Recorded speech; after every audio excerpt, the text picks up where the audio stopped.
We should be celebrating our shop's second birthday this weekend, but instead we are closing.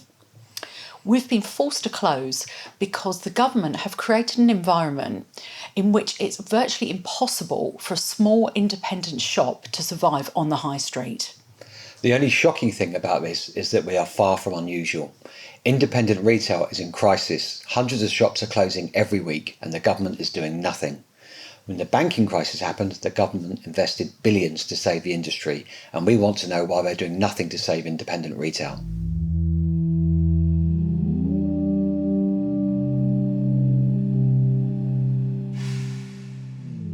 We sell most of our products online as well as in store, but sometimes there is no substitute for a physical bricks and mortar shop.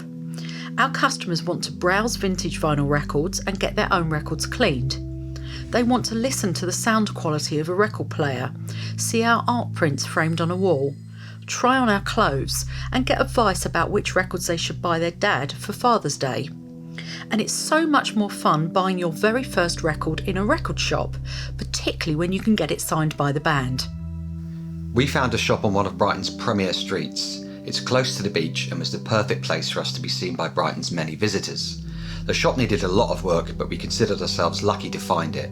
We signed a 10-year lease and spent about £30,000 renovating the shop and converting the basement. We opened in July 2017 and the shop was an instant hit. We host events including live music, album and book launches, record store day and even half-term family workshops. If you wanna use my body, go for it, yeah. Most customers sign up for our weekly newsletter and then often buy from us online. We strictly limit our use of plastic and source products which are made ethically and sustainably. In short, we are doing everything a modern retailer should be doing. We pay £60,000 a year in rent and £22,500 in business rates. That is a lot of money, but 2 years ago it was a wise investment and signing our lease and launching the shop was an occasion to celebrate. But a hell of a lot has happened in 2 years. Nobody dreamt that the Brexit referendum would be followed by complete chaos, that the government would be paralysed for 3 years, and that people would fear for the future. Consumers have cut back on their spending and virtually all shops have experienced a big slump, but we still have to pay the rent and rates. The government announced the business rates cut last October, but didn't deliver it until last month. It was too little, too late. And Brighton has had to deal with more than just Brexit. For the past 8 months, no trains have run on the main line into Brighton over weekends and bank and school holidays. Brighton is a holiday destination, but a huge number of visitors couldn't get here. The impact has been massive. Even Brighton Pier put out a profit warning. Every effort was made to minimise the impact on commuters, and local businesses were left to take the full brunt. It is outrageous that local government did nothing to help. 2 years ago, our shop was the only empty space on our street. Now almost 40% of the street has closed. And other nearby streets tell the same story. Chocky Wocky Doodah closed last month. It was Brighton's most iconic shop and brought a lot of people into the city. Had it not been for 53 of our customers buying a share of our business last December, we would have been in the same position. We truly believed that we were through the worst and even had a shareholder party to celebrate. But Brexit did not mean Brexit. Nothing happened in March and the chaos continues. Retailers all around Great Britain are suffering and hundreds of shops are closing every week. So why is the government still doing nothing? Or more accurately, why is the government doing nothing to help small shops? Very recently, Sir Philip Green's Arcadia Group was saved from administration. House of Fraser was bought by Mike Ashley and a Canadian added HMV to his North American retail empire. All these shops are owned by multi-millionaire retail magnates who are able to gain immediate government assistance, secure big discounts from suppliers and negotiate rent reductions with landlords. Why is this assistance only available to the rich and powerful? And why is the loss of one huge retailer more damaging than the loss of thousands of small ones? Independent shop owners don't offshore their profits to avoid tax, nor spend their employees' pension funds on super yachts. So why aren't they being offered help as well? The best example of these double standards is our own landlord. We lease our shop from a company set up by a very wealthy man whose name is listed in the Panama Papers.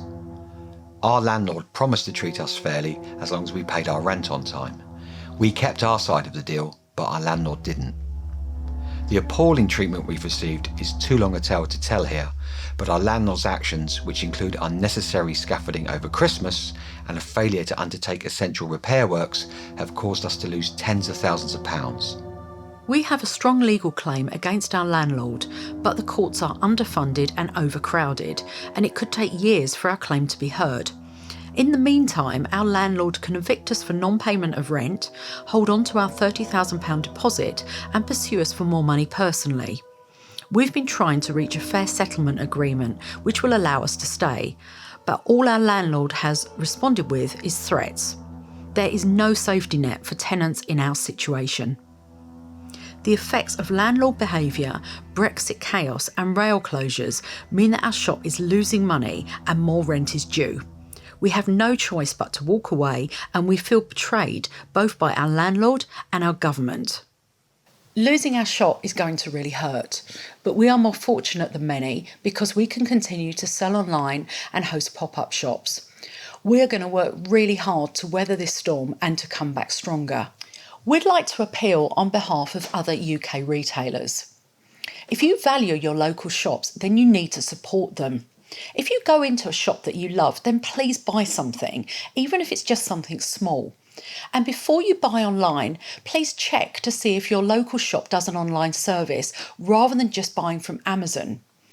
The owner of Amazon is the richest person in the world. He is worth $159 billion.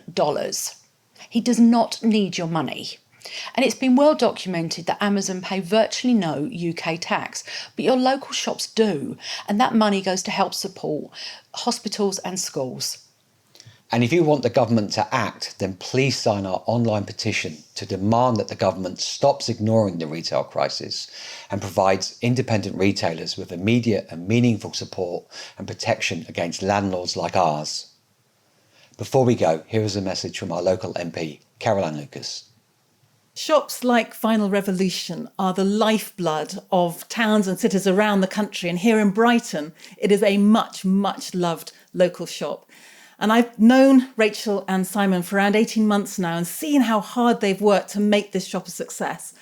But what makes it so heartbreaking is that in spite of the fact that they have done everything right, they've done everything they can to expand their offer and to attract people through the door, the wider context has made it so difficult for them even to break even, much less to start to go into profit.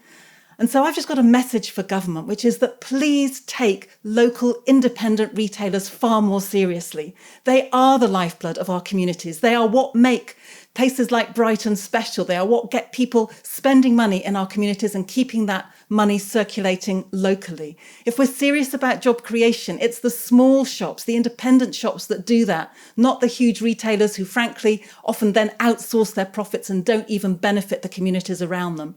So please sign the petition, get your friends to sign this petition, because this is not only about this amazing shop here in Brighton, Final Revolution, it's about local shops up and down the streets in every single town and city in this country. And if we want a thriving town and city into the future, then we've got to support our local shops.